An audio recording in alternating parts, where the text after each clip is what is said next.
23 तारखेला शोकसभा आहे. 26 तारखेला राष्ट्रवादी काँग्रेस पक्षाच्या राष्ट्रीय अध्यक्षपदाची निवडसुद्धा करण्याचा आम्ही त्या ठिकाणी निश्चित केलेला आहे.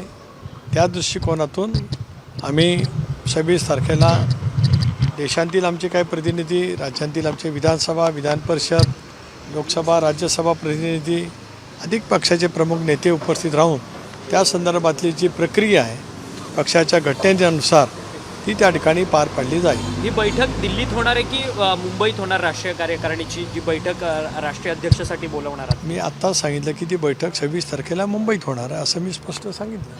आजच्या बैठकीमध्ये विलिनीकरणाच्या संदर्भात तो विषयाचा अजेंडा त्या ठिकाणी नव्हता. पक्ष संघटना, दादाने केलेलं काम, महाराष्ट्राच्या संबंध समाजकारणामध्ये त्यांनी दिलेलं योगदान, तेच अव्याहतपणाने पुढे ठेवण्याचं काम आपण सर्वांनी मिळून करावं एवढी चर्चा आजच्या बैठकीमध्ये त्या ठिकाणी झाली.